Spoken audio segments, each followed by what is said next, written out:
Hair washing routines look very different depending on your scalp, hair texture, and cultural practices. If you've ever wondered why your hair feels dry, greasy, irritated, or why your wash schedule never seems to match someone else's, we're here to help.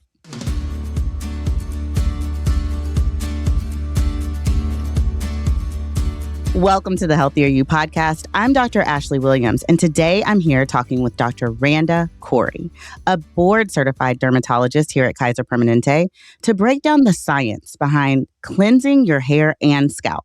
We'll talk about wash frequency, dry shampoo, sulfates, clarifying shampoos, and how to choose the products that actually work for your hair, whether you wash daily or every 1 to 2 weeks. Dr. Khoury, thank you so much for being here. Thank you for having me, Dr. Williams. Let's just start with the basics. How often should we be washing our hair? That is a complicated question. How often you should be washing your hair really depends on your scalp type, your hair type, and your personal daily grooming schedule. If you have a really dry, flaky, irritated scalp, you need to be refreshing your scalp daily to at most every other day. If you don't, you're going to get buildup of yeast and dead skin cells that usually naturally slough off into the environment, but they kind of get packed down when you have hair, and that can just propagate more of those problems: dryness, itchiness, flakiness. So for dry scalps, daily to every other day. All scalps are normal, but if you have what we would consider an unproblematic scalp, it's neither very dry nor very oily, then generally you can get away with extending your wash schedule up to every 2 days. But I always like to remind my patients the scalp is not a self-cleaning oven. Even if you have a normal scalp, you still need to refresh the skin of the scalp regularly, meaning daily to at most every 2 days. If you are somebody who has coarser textured hair, or you're somebody whose scalp is really sensitive, you may find that your skin feels a little bit better if you don't use shampoo quite that often. In those cases, you can extend to a maximum of every 3 to 4 days for the skin of the scalp itself. But while we're speaking of textured hair like mine, the needs of the end of the hair and the needs of the skin of the scalp are completely different. When we're talking about washing the hair, we're really talking about washing the scalp. We'll get to the needs of the ends of your hair in a little bit. So what we're hearing is everyone's hair is different and everyone's hair has different needs. Can you talk a little bit about dry shampoo? Yes, dry shampoo is a total misnomer. Dry shampoo is not shampoo. Dry shampoo is baby powder that is marketed in a bunch of different ways. Sometimes it's an aerosol spray, sometimes it's a physical powder that you place on the scalp. And the goal of these products is to absorb some of the oil that's naturally produced as we go throughout our day and our life. This is not cleaning the scalp. This is actually adding additional product that, if overused, can suffocate and congest your hair follicles and even lead to hair loss. This doesn't mean that dry shampoo can never be used, but it should certainly be used really sparingly and ideally right before a wash day, so you can then cleanse that product out. Good to know, because I'm pretty sure no one really wants hair loss. Well, there's so many different products out there. I mean, there's thousands of different shampoo types. How do you know what is the best shampoo for your hair? Such a great question. Much of the differences among the shampoos that are available is just marketing. Shampoos are all really similar in their cleansing properties. However, I'd like to highlight a few specific types. One thing we hear about a lot is a sulfate-free shampoo. And sulfates are things that I think have been a little bit unfairly demonized in the media. Sulfates are really important because those are things that are important for effective cleansing. If you're somebody who uses a lot of product on your hair, if you're a dry shampoo lover, or if you have a particularly oily scalp, sulfates are really important. You can think of sulfates like a detergent. So it's the difference between washing your clothes with just water or the difference between washing your clothes with water and soap. Those sulfates are able to bind to those oil particles and product particles to effectively remove them from your scalp with your washing cycle. However, If you have really dry, sensitized, or textured hair, you may find that those sulfates are a little too stripping because that's their job, is to remove oils from the scalp. So if you need your natural oils to remain sulfate free, may be for you. For everyone else, sulfates are your friend. It is so true. Sulfates have really gotten a bad rap. Can you talk a little bit about clarifying shampoos? Yes. So most clarifying shampoos are going to contain our old friend sulfates. That's kind of how they work. They're going to contain detergents that are going to be thought of in some instances as harsh or stripping, but that is because they're taking the oils away. But in other circumstances, so I have a good number of patients who say the ends of my hair feel dry. They don't feel like they need to be washed. If anything, they feel like they need to be conditioned. But my roots feel so greasy. I feel like I need to wash those regularly, and balancing the two is a challenge. In those patients, clarifying shampoos can be your best friend. But what's super important is that they are not designed for the length of your hair. That is a skin treatment, not a hair treatment. So you're going to use the clarifying shampoo on the skin of your scalp into your roots. And starting about an inch down from that, use a regular sulfate-free shampoo, or even skip the shampoo completely and just do a conditioning mask on your ends. What are your thoughts on double shampooing? Double shampooing is great in certain circumstances. So if you are somebody who does not wash your hair frequently, or if you are somebody who uses a lot of product, a single shampoo might not be sufficient to remove all of that buildup all at once. So doing a double cleanse may be great. Similar to what we were discussing with the strategy of using different products for your roots and your ends, this also may be a situation where you want to use a clarifying or sulfate containing shampoo first to remove the bulk of the debris, and then use a more gentler or softening shampoo second to kind of put back a little bit of that moisture that the clarifying shampoo stripped away. Okay, you've shampooed your hair. Everyone knows you should follow with a conditioner.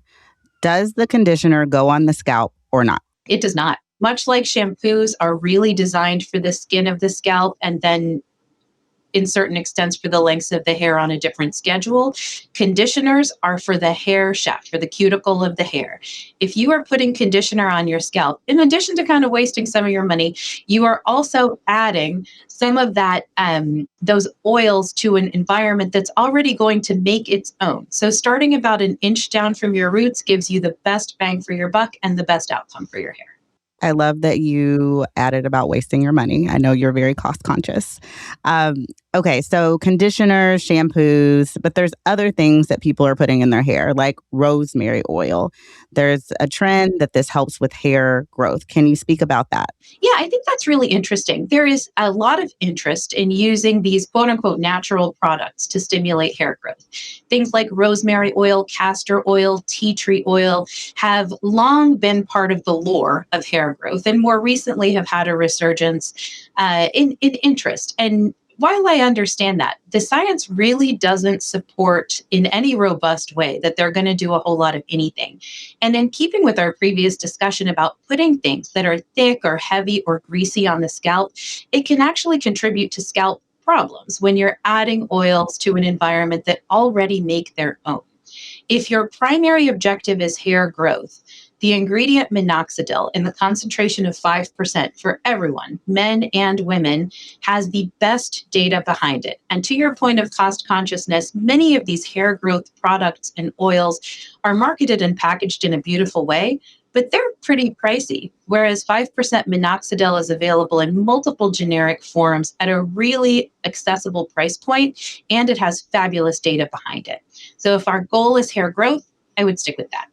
And with the minoxidil, it's one of those things that once you start it, you kind of have to continue it, right? Absolutely. It's like brushing your teeth or watering a plant or diet and exercise. If you quit on it, it quits on you. So I know that sounds so daunting for some patients that, oh my gosh, I'm going to have to do this forever. Yeah, just like you have to eat your vegetables and get your steps in, you have to do it forever as a maintenance aspect of your kind of hair health journey. All of us, men, women, everyone, your hair is going to be peak fabulous at age 13.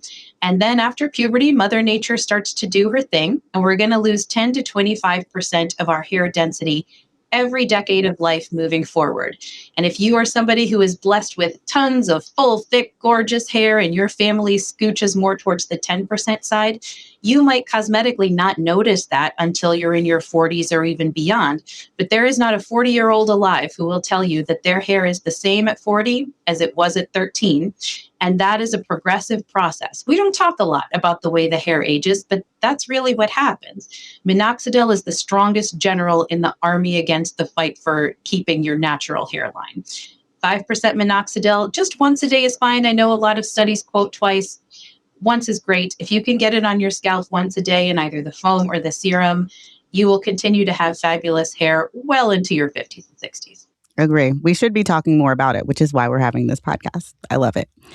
Can you talk about training your scalp to produce less oil? Does washing less help that? I would love to talk about training your scalp because it is not a thing. And I would love to find the person who invented this fake news. You cannot train your scalp. Your scalp has already been trained from birth to do exactly what it needs to do, which is turn over its skin cells in a programmed and regulated way. All that happens when you don't wash your hair for a long period of time is it gets really gross. And then when you wash it, you're like, hey, that feels great. So many people think that they can go a longer duration, but it's really just because you've habituated yourself to your scalp feeling a little bit put upon.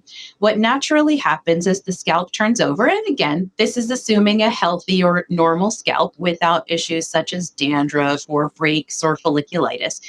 Your scalp is going to turn over in a normal, controlled way, and your scalp is alive. It has normal, healthy yeast and bacteria that live on there that are supposed to live on there. They're part of our normal skin flora.